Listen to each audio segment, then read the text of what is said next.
இப்ப என்ன நடந்து போச்சு அண்ணே? வேண்டாம் அண்ணே, இந்த முடிவுக்கு வராதீங்க அண்ணே. இந்த உலகத்துல நீங்க ரொம்ப நாளைக்கு வாழணும், அதை நான் பார்க்கணும். தெரிஞ்சோ தெரியாமலோ நாம சினைதம் ஆயிட்டோம். என்னை விட்டு பிரியலாமா அண்ணா? போய் ஒரு பொம்பளைக்காக தூக்க மாட்டேங்கிறீங்களே, நாளை சரித்திரம் என்ன சொல்லும்? ஒரு வீரபாண்டிய கட்டபொம்மனை தூக்கல மாட்டினாங்க, அது சரித்திரம். போனா போகுது, விட்டுருங்க அண்ணே. இவ இல்லாட்ட இன்னொருத்தி. அண்ணே, தம்பி சொல்ற கேளுங்க அண்ணே. இல்லடா, இனியே இருக்கக்கூடாது. இருந்தா எல்லாருக்கும் இடைஞ்சல், பல பேர் வருத்தப்படுறாங்க. இத கொஞ்சம் இழுத்து பாரு. அண்ணே வேண்டாம் அண்ணே. சரி வாடா, வந்து இழுத்து பாரு. சரி, ரொம்ப வெறுத்துட்டீங்க போல் இருக்கு. என்ன, நீங்க செத்ததுக்கு அப்புறம் பணத்தை போலீஸ் ஸ்டேஷன்ல ஒப்படைச்சிட்டுமா, இல்ல தர்மம் நினைச்சு காக்கைக்கும் கழுவுக்கும் போட்டுட்டுமா? அத நான் யோசிக்கணும். இத நீ வந்து இழுத்து பாரு. நீங்க தூக்க மாட்டிக்கிறதுக்கு நான் என்ன இழுத்து பார்க்கணும்? இது எனக்கு இல்லடா, உனக்குதான்டா.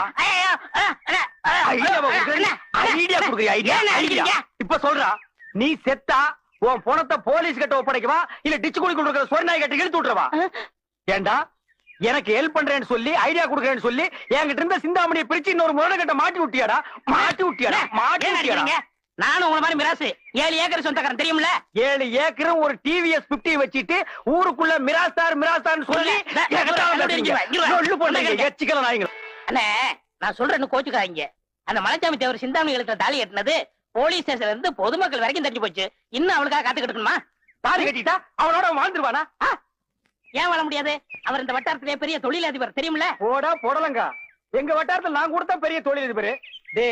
இந்த மாதிரி தொழிலதிபர்களை கல்யாணம் பண்ணிட்டு போனவங்களுக்கு எல்லாம் போன 3வது மாசமே திரும்பி பழைய தொழிலுக்கே வந்திருக்காளுங்க. இத நான் பேப்பர்ல படிச்சிருக்கேன். எதுக்கு ஒரு 3 மாசம் பொறுத்து இருந்து பாப்பேடா. சரி, சிந்தாமணி மறுபடியும் திரும்பி வந்துட்டா நான் ஏத்துக்கிறேன். நீ ஊருக்கு ஓடி போயிரு. அப்ப ஏன் 7 ஏக்கர்? ஏண்டா, தியாகிகளுக்கே 5 ஏக்கர் கொடுக்குறாங்க. நீ எனக்கு இந்த தியாகத்தை பண்ண போற, உனக்கு நான் ஒரு 7 ஏக்கர் கொடுக்க மாட்டேனா? சரி, எனக்கு 7 ஏக்கர், உங்களுக்கு 70 ஏக்கர். ரெண்டுக்கும் மத்தியில எவனாவது ஒருத்தன் 100 ஏக்கரை கொடுத்து சிந்தாமணி செட்ட பண்ணிட்டா? அப்படி ஏதாவது ஒண்ணு நடந்துட்டா அவனுக்கு இல்லாம எனக்கு இல்லாம சிந்தாமணியை நான் க்ளோஸ் பண்ணிடுறேன். அதெல்லாம் உங்களால முடியாதுண்ணே. யாருகிட்ட முடியாதுங்கிற? எங்க பரம்பரை பத்தி உனக்கு தெரியுமாடா? எங்க தாத்தன் ஐயனார் கோயில் அருவாளை புடுங்கி 5 பேரை வெட்டி இருக்கா. எதுக்காக? ஒரு பொண்ணுக்காக. எங்க அப்ப முனியாண்டி கோயில் கடப்பாறைய புடுங்கி 3 பேரை குத்தி இருக்கான். எதுக்காக? அதுவும் ஒரு பொண்ணுக்காக. சிந்தாமணியும் ஒரு பொம்பளை தான் என்கிட்ட கிடைச்சிருக்காடாவா?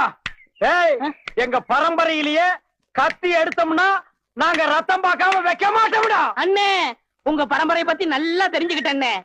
இப்ப இடுப்புல ஏதாவது கத்தி வச்சிருக்கீங்களா? பயப்படாது.